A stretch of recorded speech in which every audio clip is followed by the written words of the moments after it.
इसलिए पहला काम अपने डायमंड क्लब पर फोकस करना। पहला चीज अपने मेंटेलिटी के ऊपर हमला होता है, उस पर उसको सहन करना सीखना है, पत्थर बनाना है, पहला वर्ड। सेकंड काम, कभी कंपनी में शक मत करना।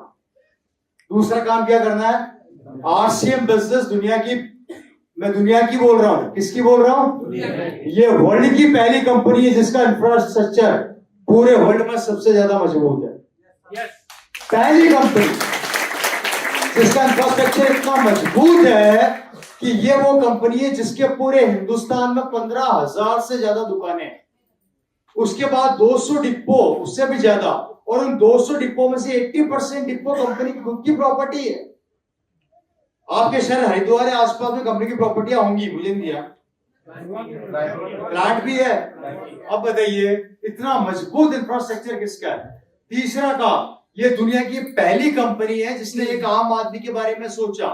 ये दुनिया की पहली कंपनी है जिसका ओनर एक आम आदमी से एक आम आदमी की तरह मिलता है। ये दुनिया की पहली कंपनी है जो अपने 80% प्रोडक्ट खुद बनाती है। ये दुनिया की पहली कंपनी है जो आपको प्रोडक्ट बनते हुए दिखाती है। ये दुनिया की पहली कंपनी है जो 23 साल से लगातार काम कर रही है। ये दुनिया की पहली कंपनी है जिसने एक पेंट पीस से चालू किया, आज 500 प्रोडक्ट है। ये दुनिया की पहली कंपनी है जो 2030 की प्लानिंग अभी से कर रही है। ये दुनिया की पहली कंपनी है जिसका मालिक पूरी रात जाग के कंपनी को और लोगों को आगे कैसे बढ़ाया जाए उस पर काम कर रहा है। अगर ऐसी कंपनी पर भी आप शक करते हैं, डाउट करते हैं, बिलीव नहीं करते हैं, तो किसकी किस्मत खराब है, कंपनी की या हमारी, सोच लें।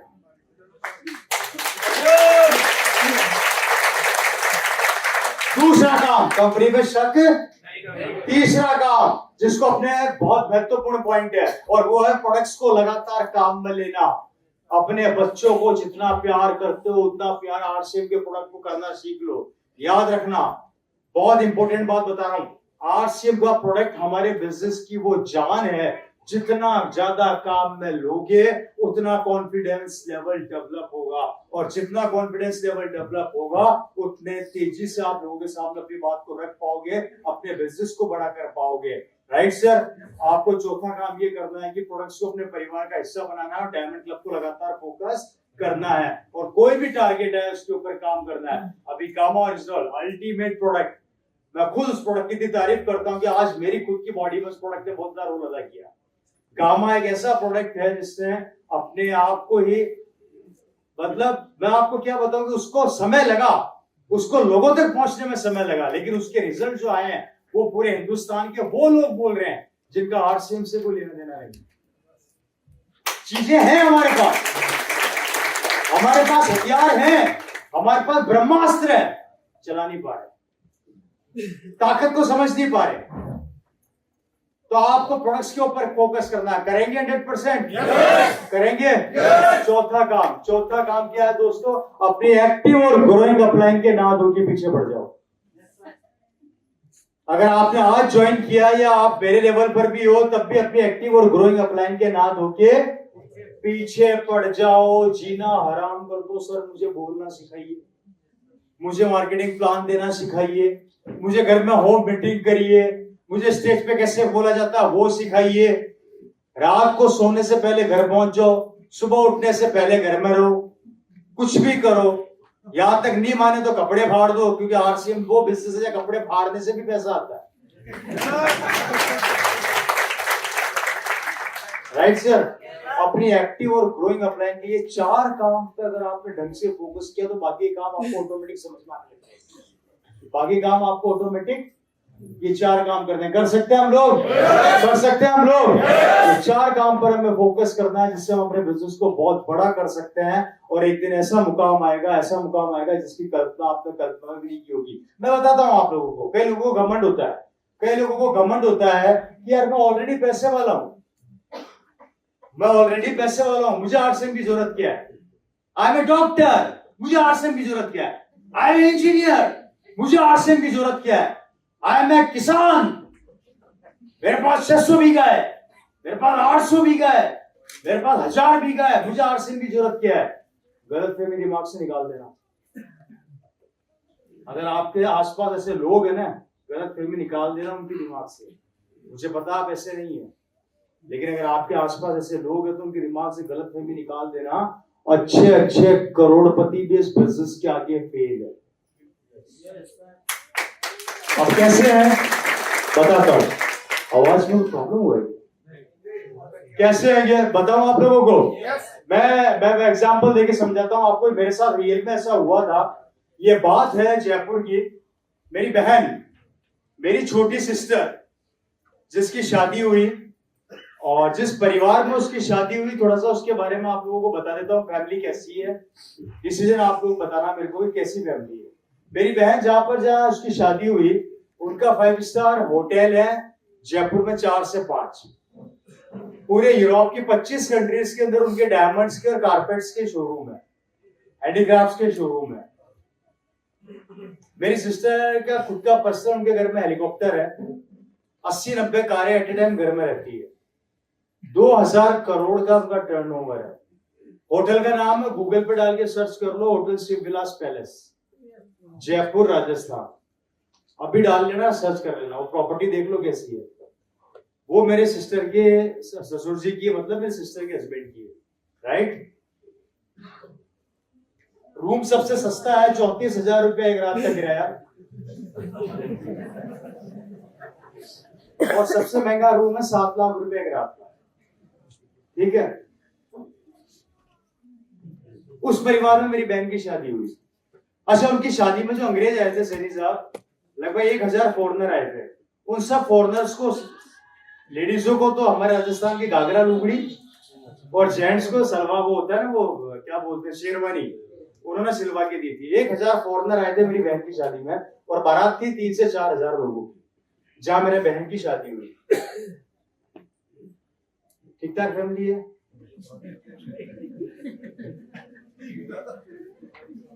कम तो नहीं है, कमजोर तो नहीं है। होटल का नाम भी बता दिया,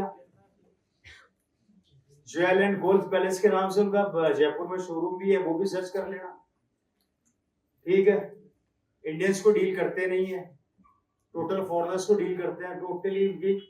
पैलेस ऑफ व्हील, जिसका आप ट्रेन का नाम जानते होंगे, शाही ट्रेन, वो पूरी ट्रेन उन्होंने बुक कर रखी है इस साल की, पूरी कंप्लीटली। उसका टेंडर उन्हीं के पास है। क्या हुआ, ठीक ठाक है मामला? आप लोग बड़े शांत लग रहे थे। वहां मेरी बहन की शादी। मेरी दूसरी बहन दिल्ली में, उनका स्टोन्स का बहुत बड़ा काम है। वो टॉप 5 दिल्ली के टॉप 5 बिजनेसमैन में से एक आते हैं वो। मतलब स्टोन्स का, इटालियन स्टोन्स का बहुत बड़ा वर्क है। मेरी दूसरी बहन उस परिवार में है। मेरी दोनों बहन सेटल्ड है, मेरे को छोड़ के। मैं सेटल नहीं हूं, मैं हो रहा हूं, मतलब मैं ऑलरेडी उनसे ज्यादा सेटल्ड हूं। समझ रहे हो आप लोग? अभी बताता हूँ कैसे। मेरी बहन के यहाँ पर फंक्शन था, मुझे बुलाया गया, भैया हमारे यहाँ पे फंक्शन है, तेरे को आना है। जब बहन के फंक्शन होगा तो भाई तो जाता ही है। मैंने कहा ठीक है, आऊंगा। मैं चला गया। अब पैसे वालों का दोस्त कौन होगा? पैसे वाला ही होगा। और वहां पर बड़े बड़े बिजनेसमैन आ रहे हैं, कोई रोल्स रॉय में, कोई लिम्बोजीन में, कोई मर्सिडीज में, कोई ऑडी में, कोई BMW में। आए है, एक से बढ़कर एक गाड़ियां धमाधम अंदर आ रही है। हम भी अपनी BMW में चौड़े होके गए, वहां जाके खड़ी कर दी साहब। अंदर से आवाज आई, आ जाओ रवि जी। मैं कहा बिल्कुल आ रहे हैं साहब। वहां 3-4 पुराने जानकार मेरे को मिल गए, पैसे वाले लोग थे। घमंड जो पैसों का होता है ना, कि मैं पैसे वाला नहीं करूंगा। सुनना, मेरे को अंदर बुलाया, मैं अंदर चला गया। मेरे को बोला, ओ रवि कैसे हो? मैंने कहा बढ़िया। क्या चल रहा है? वही।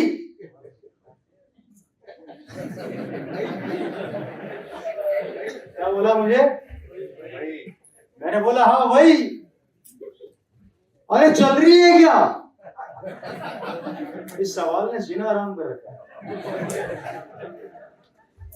तो मैंने कहा हाँ। कितनी चल रही है? मैंने कहा बहुत चल रही है। कुछ आता है क्या? मैंने कहा थोड़ा बहुत आ जाता है, खर्चा पानी निकल जाता है। हम राउंड टेबल पे बैठ गए साहब। अब राउंड टेबल पे बैठने के बाद उन लोगों ने बातें चालू करी। एक ने बोला मैंने फैक्ट्री डाली भी 400 करोड़ का टर्नओवर किया, एक ने बोला 200 करोड़ का किया, 300 करोड़ का किया। बातें बड़ी बड़ी हो गई थी, मैं मेरे चुपचाप बैठा हुआ था। मैं शांति से बैठा रहता हूँ। अब मैं शांति से बैठा रहा, मैंने सुनता रहा उनकी बातें, मैंने कहा चलो ठीक है आप लोग बोल रहे हो, सो के फाइन ठीक है। अब बात क्या हुई दोस्तों कि मेरे को एक सज्जन वहां पर बोले कि रवि एक काम कर बेटा, तू कोई ढंग का काम कर।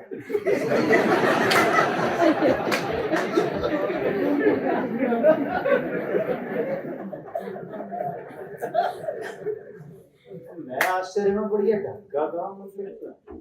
मैंने कहा बोलिए। बेटा तू तेरे जीजाजी की तरह कोई होटल खोल, बड़े बड़े शोरूम खोल, ये क्या हल्दी धनिया बेचता फिरता है पूरे जयपुर में, पूरे हिंदुस्तान में सर। तो मैंने कहा जी मेरे हल्दी धनिया में क्या कमी है? अरे बेबी कहीं इज्जत वाला काम कर यार। अब वो एक ने छेड़ा तो बाकी तीन तो ऑटोमेटिक मरे हुए मुर्दे जिंदा होने ही है। हमारे यहाँ पे क्वालिटी है, एक नेगेटिव बोला नहीं, चार और निकल के आएंगे, पता नहीं क्या रहा। अब वो आ गए चार, चारों ने मेरी बेइज्जती करना स्टार्ट कर दिया। अब सर बहुत देर तक बेइज्जती है। पावर ऑफ डायरेक्ट सेलिंग इस आरसीएम बिजनेस की ताकत बताने जा रहा हूँ।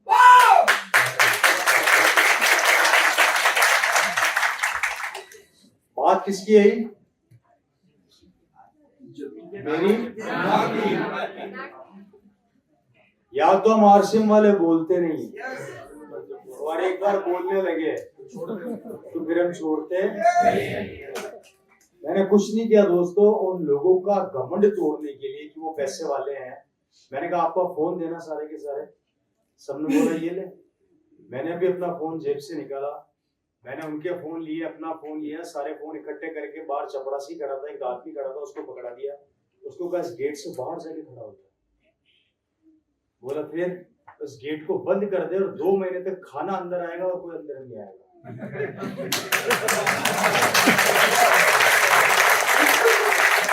समझ में आई बात? 2 महीने तक सिर्फ, बाकी ना फोन अंदर आएगा ना आदमी अंदर आएगा। अब अंदर हम माता फोड़े, एक दूसरे का सर फोड़े, फुटबॉल खेले, कबड्डी खेले, वो हमारा अटैक है।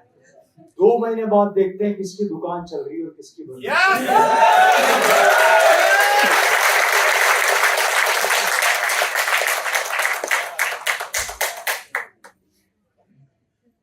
वो मेरे को बोले तेरा दिमाग खराब हो गया है, मुझे सैलरी बांटनी है। दूसरा बोलता अरे मेरे को तो नहीं फैक्ट्री डाली, उसका माल मंगवाना है।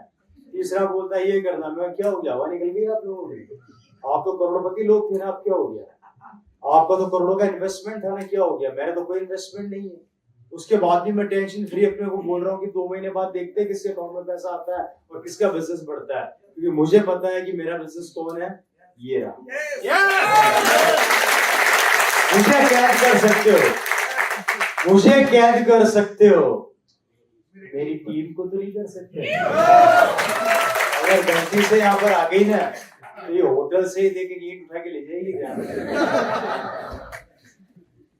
बोले ऐसा होता है क्या? तो उनका बोलना था, मेरा फोन मंगाना था, मैंने रिफ्रेश किया। इधर तो आपको पता है हमारा बिजनेस तो नंबरों सेकंडों में बदलता है। इधर मैंने रिफ्रेश किया 50,000, रिफ्रेश किया 1 लाख। बोले ये क्या हो रहा है? मैंने कहा बिजनेस चल रहा है। मजाक लगा रखी है क्या? मैंने कहा मजाक तो आप कर रहे थे, सीरियस मैं कर रहा हूँ। मैंने कहा माल बिक रहा है दुकान, आप बताओ कि सिक्योर कौन, आप या मैं? अब बताओ कि लाखों रुपया लगाने के बाद जिंदगी किसकी बेहतर, आपकी या मेरी? अब मुझे बताओ कि चैन से कौन सोता है, आप या मैं? अरे करोड़ों रुपया लगाने के बाद भी आप लोग सिक्योर से जिंदगी नहीं बिता पा रहे हैं, या 0 रुपया लगाने के बाद भी टांगी ऊंची करके 30 दिन सोते रहे?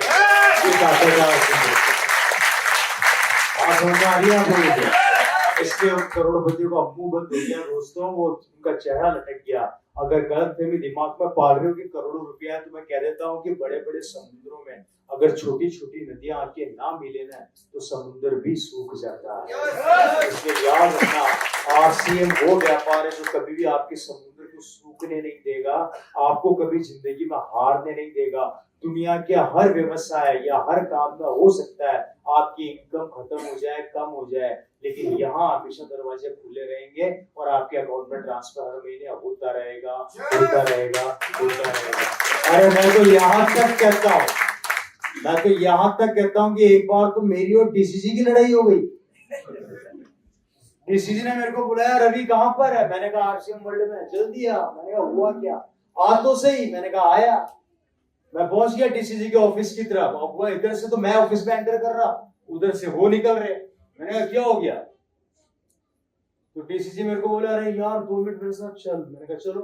अब टीसीजी धीरे धीरे भाग रहे, मैं भी भाग रहा, हम दोनों भाग रहे। मैं क्या हुआ? अरे यार काम अर्जेंट है क्या? मैंने कहा क्या हुआ, क्या बताओ तो सही। अरे यार वो कर्नाटका में डिपो की गाड़ी जानी थी जो पहुंची नहीं अभी तक यार, पता करके आ रहा हूँ। मैंने कहा अच्छा फिर? बोले यार वो 2 पिकअप सेंटर वाले का फोन आया यार, उनकी उनकी लड़ाइयों से मैं परेशान हो गया यार, आए दिन लड़ते रहते हैं, उनका भी हिसाब करना है। मैंने कहा अच्छा फिर? अरे वो फैक्ट्री डाली थी यार अपन ने, नहीं उस फैक्ट्री में माल आया, वो तुलसी पेंट का माल भी नहीं पहुंचा। मैंने कहा अच्छा फिर? मैंने कहा इतने परेशान क्यों हो, तो आरसीएम ज्वाइन कर लो।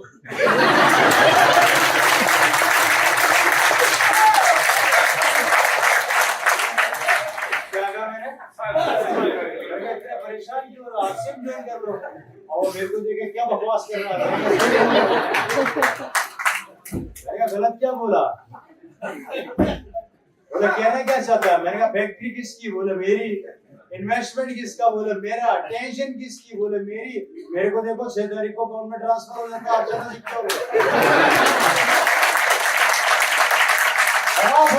दिखा है आपका। मैं आता हूँ 6 महीने में रॉयल्टी पे आपको।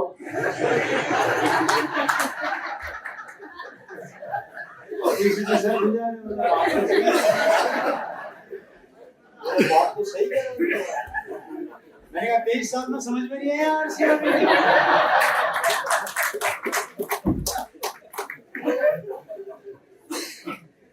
हम पूरी दुनिया को समझा रहे हैं, आपको समझ में नहीं आया। लगे पड़े हो बिना बात के, फैक्ट्री को बैठ के डाले जा रहे हो। सब बंद करो, ज्वाइन करो फटाफट आरसीएम। और हंसने लग गए जोर जोर। मतलब मैं ये बताना चाह रहा हूँ आप लोगों से कि इस कंपनी के ऑनर से भी ज्यादा सिक्योर हम लोग। उनको भी लाखों रुपए की टेंशन, उनको भी माल बनाना है, भेजना है, पर हमें काहे की टेंशन? और उसके बाद भी अगर आरसीएम समझ में नहीं आता तो दोस्तों किसको दोष दोगे? कोई कंपनी आपको 1 महीना पागल बना सकती है, 1 साल बना सकती है, 33 साल तो नहीं बना सकती। 23 साल, 2 दशक से ऊपर हो चुका है, फायदा इसका 2 दशक से ऊपर। इसलिए फ्रेंड्स सीरियस होइए, बातें करने के लिए बहुत कुछ है मेरे पास, लेकिन बहुत ज्यादा लंबा समय ले चुका हूँ मैं आप लोगों का, काफी लंबा समय टाइम ले चुका हूँ। तो मैं यही कहना चाहूंगा कि आप लोग इस बिजनेस पे कंसंट्रेट कीजिए, लगातार चलते रहिए। मेरे पास बातें खूब है बताने के लिए, मेरे पास कोई कमी नहीं, मैं रात कर दूंगा, लेकिन अल्टीमेटली गालियां आप मुझे बाद में बकोगे एक साथ मिलके। इससे पहले कि अब आप लोग अंदर से मुझे बकना स्टार्ट करो, मैं अपना आपको रोक लेता हूँ। और मैं यही कहना चाहूंगा कि मिलकर वर्किंग पैटर्न स्टार्ट कीजिए, मिलकर काम कीजिए, अपनी टीम का सपोर्ट कीजिए, नेगेटिव को ढूंढना बंद कीजिए, पॉजिटिव को ढूंढना स्टार्ट कीजिए, और अपनी दोनों लेगों पर फोकस कीजिए। आपकी ये दोनों लेगे आपके 2 बच्चों के समान है, कभी भी इनका फर्क महसूस न करें। मैंने कुछ चीजों लोगों को देखा है, एक बेटे को बहुत ज्यादा प्यार करते हैं, दूसरे बेटे को कम प्यार करते हैं। ये अवधारणा अपने दिमाग से निकाल दो। अगर ये सोच रखोगे जिंदगी में आगे नहीं बढ़ पाओगे। इस अवधारणा को बदलो। इसका सबसे बेस्ट तरीका, पहला महीना, दूसरा महीना, तीसरा महीना, चौथा महीना, 5वां महीना, 6 महीना। एग्जांपल देके समझा रहा हूँ। पहला महीना 60 and 40 का रेशियो रखिए। 60% आपको इसमें काम करना है, 40% इसमें काम करना है। दूसरा महीना जैसे स्टार्ट होता है 40% इसमें काम करना है और 60% इसमें काम करना है। तीसरा महीना स्टार्ट होता है तो 60% इसमें काम करना है, 40 इसमें करना है। चौथा महीना स्टार्ट होता है वापस से तो 40% इसमें काम करना है, 60% इसमें काम करना है। अगर ये फॉर्मूला आपने अपनाया तो आपकी दोनों लेगे पैरेलल वर्क करेगी, और पैरेलल वर्क करेगी तो आपका बिजनेस तेजी से बढ़ेगा।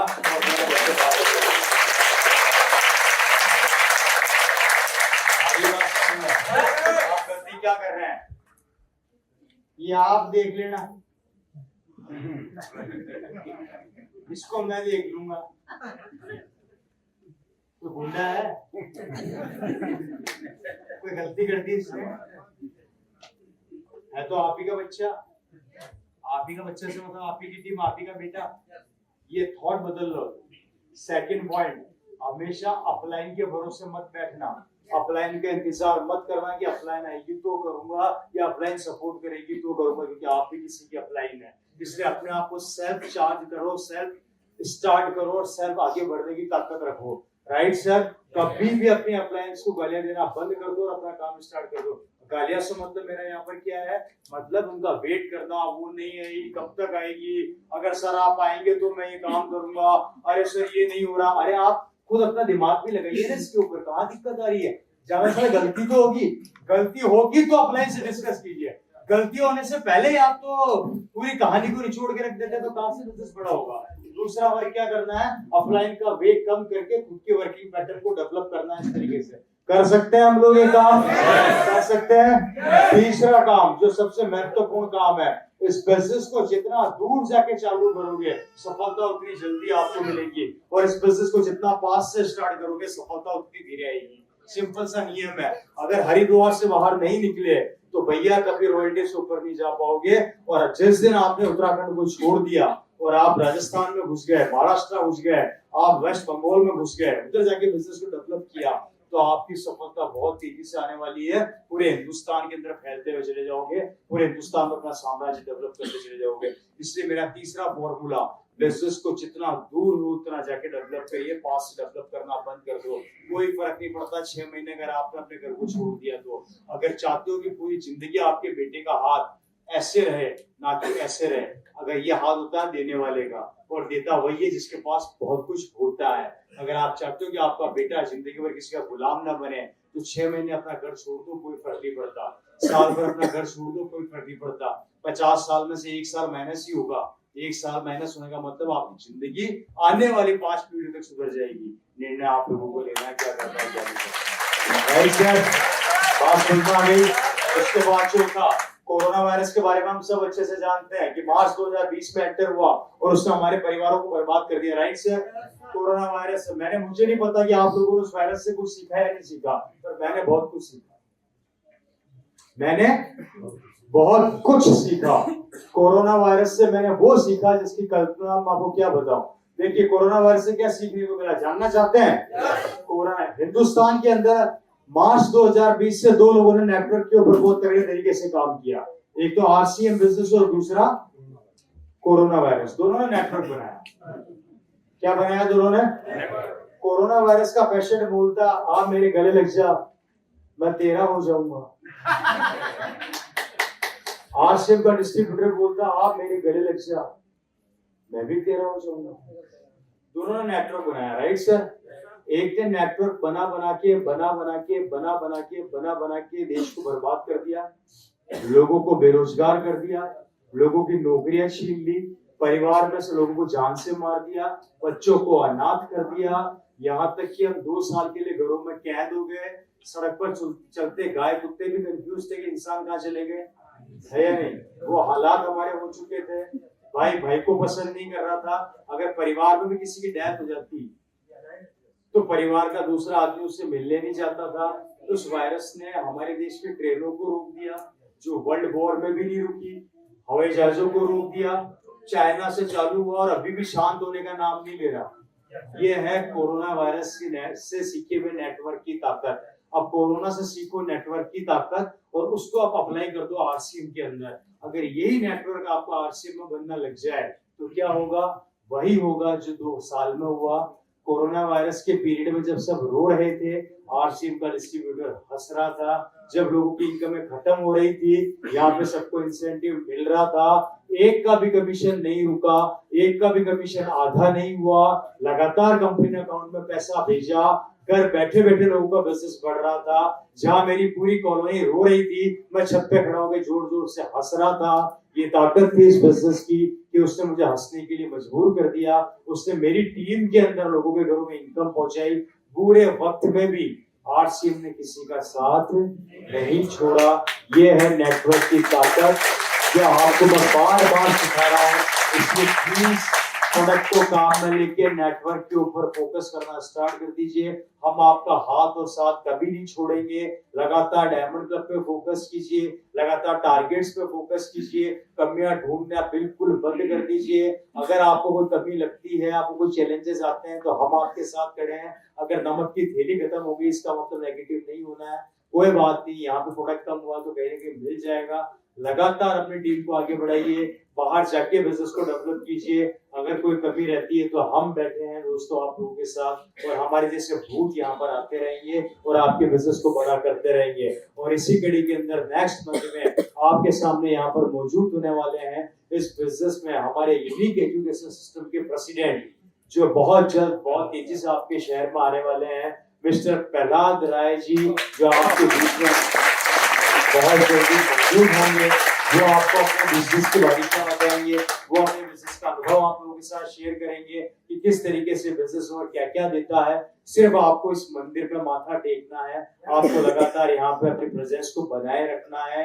इसलिए मैं उम्मीद करता हूँ कि नेक्स्ट डेट कौन सी है, 21 जनवरी के दिन आपको अपनी डायरी में नोट करके रखना है।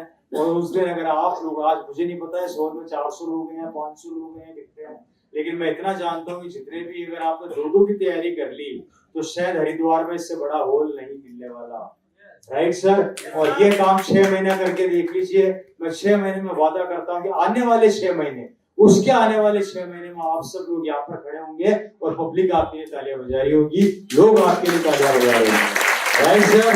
हम कर सकते हैं काम, हम आगे बढ़ सकते हैं, सपने पूरे कर सकते हैं, कमिटमेंट करते हैं अपने आप से, हार तो नहीं मानेंगे, डायमंड क्लब को फोकस करेंगे, पॉजिटिव बने रहेंगे। नेगेटिव बहुत ढूंढ लिया, जिंदगी में नेगेटिविटी से बाहर निकल जाइए। और जब जब आपको हमारी याद आए, हम आपके सामने खड़े हैं, खड़े हैं, खड़े हैं। और याद रखना, अगर एक ओपी शर्मा इतना कुछ कर सकता है, तो अगर सारे ओपी शर्मा बन गए तो हिंदुस्तान का नक्शा बदल सकते हैं, हिंदुस्तान का नक्शा बदल सकते हैं। इसलिए हम आपका इंतजार करते रहेंगे। थैंक यू सो मच, बहुत बहुत धन्यवाद कि आप लोगों ने इतनी देर मेरे को झेला, मेरी बातों को सुना, मेरी भावनाओं को सुना। और उम्मीद करते हैं कि ये टीम नंबर 1 टीम बन के दिखाएगी उत्तराखंड की।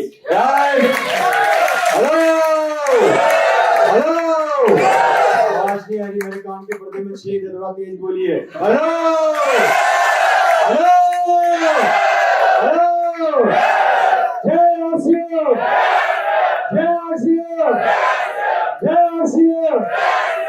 डायमंड जाना है, diamond diamond diamond diamond diamond. जो बोले उनका धन्यवाद, और जहाँ नहीं बोले, जो नहीं बोले उनका भी बहुत बहुत धन्यवाद, क्योंकि वो हमारे बच्चों का भविष्य है, उनके आगे बोलेंगे। थैंक यू सो मच, बहुत बहुत धन्यवाद।